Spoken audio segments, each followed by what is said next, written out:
Log in केल्यानंतर या साईडला स्क्रीनच्या या साईडमध्ये इथं प्रोग्रेशन ॲक्टिव्हिटी आहे, त्याच्यावर क्लिक करायचं.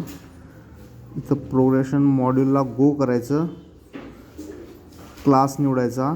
इयत्ता 1 2 3 4 जे विद्यार्थी आहेत ते आपले निवडायचे, पकडायचं, सेक्शन निवडायचं, गो म्हणायचं. त्या इयत्तेचे विद्यार्थी इथे येतील. स्क्रीन मोठी करून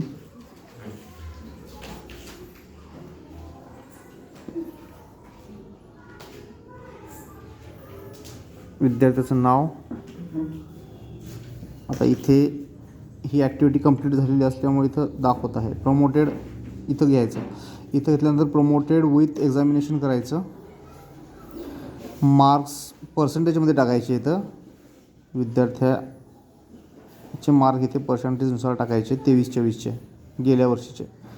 आणि number of days of school म्हणजे इथं अटेंडन्स किती होती त्याची 237 कामाचे दिवस आहेत आपले, त्यापैकी 229 इथे टाकलेले आहेत.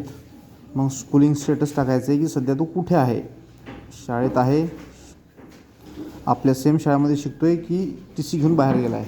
त्यापैकी जे योग्य असेल ते निवडायचं. थोडं खाली जायचं, इकडं सरकून घ्यायचं.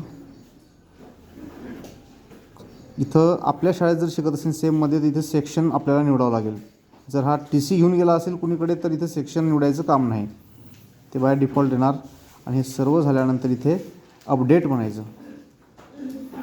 अपडेट झाल्यानंतर असा एक रिमार्क येणार, स्टुडंट डिटेल्स अपडेट सक्सेसफुली. याला ओके करायचं आणि इथे डन येणार या विद्यार्थ्यासमोर. असेच सर्व विद्यार्थी आपल्याला प्रमोट करायचे आहेत. 4थीच्या विद्यार्थ्याला प्रमोट करताना तिथे लेफ्ट विथ TC वगैरे काही येणार नाही. 5वीत गेला असं येणार, जसं की दाखवून देतो.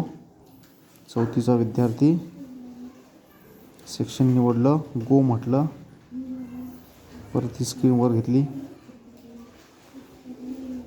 आणि हा एक विद्यार्थी घेतला कुठलाही.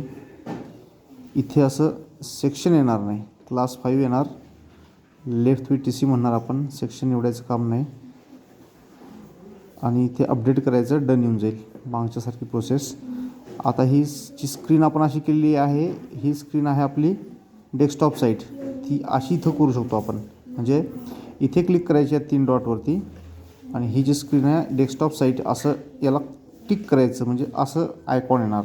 असं आयकॉन आलं तर आपल्याला पूर्ण स्क्रीन दिसणार कम्प्युटरसारखी. आणि याला जर आपण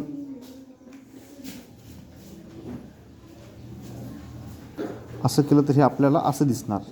आपल्याला असं भरण्यासाठी अवघड जाणार. ही झाली मोबाईल स्क्रीन. आता आपल्याला डेस्कटॉप स्क्रीन घ्यायची आहे. अशी डेस्कटॉप स्क्रीन घेतल्यानंतर हे भरायला सोपं जाते. आणि ज्यावेळेस आपल्याला इकडचा भाग दिसत नाही त्यावेळेस स्क्रीन लहान करायची आणि भाग इकडं असा ओढून घ्यायचा दिसते.